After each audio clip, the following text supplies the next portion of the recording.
उसके हाथों और कंधों का कपड़ा उतारा गया तो अंदर से खून रिस रहा था। फिर उसके सामने रोटी रखी गई तो जैसे ही उसने रोटी को हाथ लगाया तो रोटी पर भी खून के धब्बे लग गए। मजबूर होकर वे कुत्तों की तरह रोटी को कोहनियों के नीचे दबाकर खाने लगा और अचार भी वो जानवरों की तरह चाट रहा था। दोस्तों, आप भी सुनिए इसकी ये दर्द भरी कहानी इसी की जुबानी। मेरा नाम राकेश है। मेरी माँ बचपन में ही ये दुनिया छोड़कर चली गई थी। हम 2 बहन भाई थे। मेरे पापा एक छोटे से जमींदार थे। उन्होंने मुझे पढ़ाने की पूरी कोशिश की, लेकिन मुझे पढ़ने में कोई दिलचस्पी नहीं थी। मैं घर से स्कूल जाता, लेकिन सारा दिन नहर में नहाता रहता और गलियों में घूमकर टाइम पूरा करके छुट्टी के टाइम घर वापस आ जाता। जब मैं जवान हुआ तो पापा के पीटने के बावजूद स्कूल जाने से मना कर दिया। पापा ने मुझे पढ़ाई के अनेक फायदे बताए और आने वाले कल के बारे में बताया। मुझको बहुत डांटा, मारा पीटा, लेकिन मैं फिर भी स्कूल जाने के लिए तैयार नहीं हुआ। तो मजबूर होकर पापा ने मुझे अपने साथ जमींदारी वाले काम में लगा दिया। मगर मैं बुरे लड़कों के साथ उठने बैठने लगा था और मैं शराब का आदी हो चुका था। यहाँ तक कि मैं शराब बेचने भी लगा। लेकिन ये क्या, जल्दी पुलिस की गिरफ्त में आ गया। मेरे पापा ने 2 भैंसे बेचकर पुलिस की रिश्वत दी और मुझे पुलिस की मार से बचाकर घर ले आए और फिर लाड प्यार से समझाने लगे। पापा के समझाने पर मैं कुछ दिनों के लिए समझ जाता, मगर पापा के समझाने का मुझ पर ज्यादा दिनों तक असर न रहता। मेरी बहन की शादी होने के बाद मैंने अपने गांव की ही एक बिगड़ी हुई लड़की से बिना पापा की मर्जी से शादी कर ली और घर से फरार हो गया। लेकिन फिर लड़की के घर वालों ने मेरे पापा का जीना हराम कर दिया। मेरे पापा ने उस लड़की के घर वालों की पूरी मिन्नतें की कि मेरा बेटा ऐसा नहीं कर सकता, मगर मुझे वहाँ न पाकर लड़की वालों ने हमारी जमीन जायदाद और घर तक मांग लिया। गांव के कुछ अमीर आदमियों ने हमारी सारी जमीन लड़की के घर वालों को दिलवा दी, मगर मेरे पापा की गुजरी हुई इज्जतदार जिंदगी को देखते हुए घर मेरे पापा के पास ही रहने दिया। कुछ दिनों के बाद जब मैं अपनी पत्नी को लेकर घर आया तो देखता हूँ कि मेरे इस घिनौने काम की वजह से मेरी बहन को उसके पति ने प्रेग्नेंट हालत में ही तलाक दे दी थी। मेरे पापा को मेरी बहन के घर टूटने का बहुत सदमा हुआ और वे कुछ ही दिनों में बहुत बूढ़े नजर आने लगे।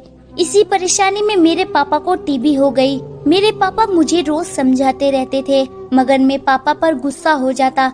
मेरे पापा मेरे गुस्से से डरने लगे थे। मैंने आज तक अपने पापा और बहन से नहीं पूछा था कि उनका गुजारा कैसे चल रहा है, ना मैं उन्हें कभी अपनी कमाई से कुछ देता था। मेरे पापा अभी टीबी का इलाज करवा ही रहे थे कि मेरी बहन की डिलीवरी का वक्त आ गया। मैंने फिर भी अपने पापा और बहन की कोई मदद न की, यहाँ तक कि मेरी बहन ने मरे हुए बच्चे को जन्म दिया। और अगर मेरी बहन और मेरे पापा मुझे कमरे में देखने के लिए आते तो मैं उनको ये कहते हुए कमरे में नहीं बैठने देता कि भीड़ की वजह से मेरा दम घुटता है।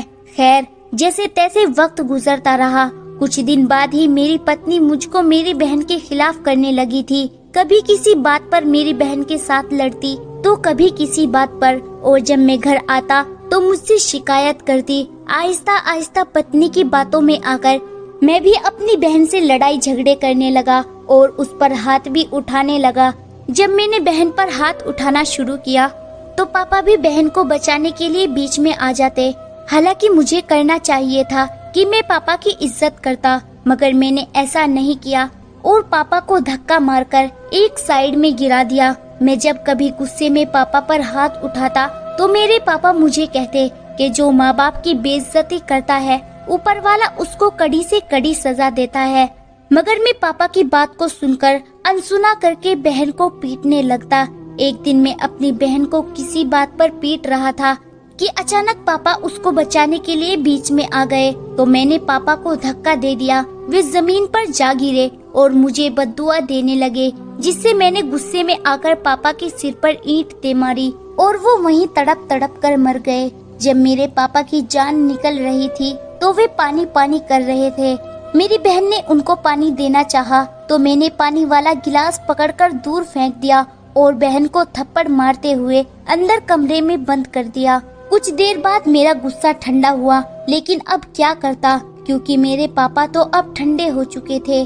मुझे लोगों के सवाल और पुलिस के केस बनने का डर लगने लगा था, तो मैंने अपनी बहन को डरा धमका कर खामोश करवा दिया और मैंने उससे कहा कि लोगों को बताना कि पापा की मौत गिरने की वजह से हुई है। अगर तुमने कोई और बात की तो तुम्हें भी इसी ईंट से मार दूंगा। मेरी बहन मेरी धमकी से डर गई और यूं मैं बच गया। पापा को मरे 10 दिन भी नहीं हुए थे कि मैंने अपनी पत्नी के कहने पर बहन को घर से निकाल दिया। मेरी बहन बचपन से ही डरपोक थी, उसको अंधेरे से बहुत डर लगता था। जिस दिन मैंने उसको घर से निकाला उस रात मौसम बहुत खराब हो गया, लाइट चली गई और बहुत तेज तूफान आ गया। तूफान आने की वजह से बिजली कड़कने लगी तो मेरी बहन किसी पेड़ के नीचे बैठ गई और रात गुजरने का इंतजार करने लगी। लेकिन आसमान में बिजली कड़कने की आवाज सुनकर वो हार्ट अटैक से मर गई। वक्त गुजरता गया, मेरी औलाद जवान हो गई और उनकी शादी हो गई। मेरे साथ भी वही होने लगा जो मैंने अपने पापा के साथ किया था। मेरे 3 बेटे थे, तीनों बेटे की पत्नियां मुझे मारती और शाम को जब बेटे घर आते तो झूठ मूठ के इल्जाम लगाकर उनको मेरे खिलाफ भड़का देती, जिस कारण बेटे भी मुझको मारने लगते। एक बार मैंने अपनी एक बहू को एक लड़के से मिलते हुए देख लिया था। मैं सोच ही रहा था कि बेटे को बताऊंगा, लेकिन उससे पहले ही मेरी उसी बहू ने मुझ पर जेवर चोरी का इल्जाम लगा दिया और दूसरी दोनों बहुओं ने भी गवाही दे दी, जिससे मेरे बेटों ने मुझे पीटना शुरू कर दिया। मैंने अपने बेटे को उस बहू की हकीकत बताई, लेकिन वह उल्टा मुझ पर ही गुस्सा हो गया और कहने लगा, तुम्हें शर्म नहीं आती? अपने घर की बहुओं पर इल्जाम लगाते हुए मुझे मारते हुए जेवर के बारे में पूछने लगा। मैंने जेवर चोरी नहीं किए थे तो बताता कैसे कि जेवर कहाँ हैं? जब मैंने नहीं बताया तो मेरे एक बेटे ने पानी को अच्छी तरह उबाल लिया और मेरे दोनों हाथों को मजबूती से पकड़कर उस पानी में डाल दिए। पानी इतना गर्म था कि उसी वक्त मेरे हाथों और कंधों की खाल उधड़ गई और एक बेटे ने मेरे सर पर बंधे कपड़े की मदद से मेरा मुंह बांध दिया ताकि कोई आदमी मेरी आवाज न सुनकर मेरी मदद को न आ सके।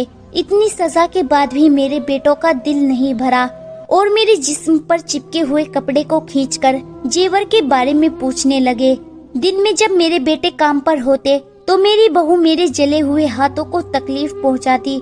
फिर एक रात में उनके जुल्म से तंग आकर घर से फरार हो गया। मुझे नहीं पता था कि ये जगह कौन सी है, मगर यहाँ के लोग बहुत अच्छे हैं। वे मुझे खाना भी देते हैं। मैं रोटी हाथ से तोड़कर नहीं खा सकता था, क्योंकि रोटी को हाथ लगाऊंगा तो मेरे कंधे और हाथों से रिसने वाला खून रोटी पर लग जाता। मजबूरन मुझे कोहनियों के नीचे दबाकर कुत्तों की तरह रोटी को खानी पड़ती। यहाँ के लोगों ने मेरा बहुत इलाज करवाया, मगर मेरे हाथ ठीक नहीं हुए। मैं जानता हूँ कि वो ठीक होंगे भी नहीं, क्योंकि ये मेरी कमी की सजा है। आज मैं अपनी कर्मों की सजा भुगत रहा हूँ, मगर मैं अपने पापा की बताई हुई बात अपने बेटों को बताना चाहता हूँ कि जो माँ बाप की बेइज्जती करते हैं, ऊपर वाला उसे कड़ी से कड़ी सजा देता है। दोस्तों, इस कहानी के बारे में आपका क्या कहना है? कमेंट करके जरूर बताएं। वीडियो को लाइक कर दीजिए और इसी तरह की कहानियाँ लगातार देखने और सुनने के लिए चैनल को सब्सक्राइब करके घंटी को दबाकर ऑल पर सेट कर लीजिए, ताकि आने वाली वीडियो का नोटिफिकेशन आपके पास तुरंत पहुँचे। मैं मिलती हूँ आपसे अगली वीडियो में, तब तक के लिए धन्यवाद।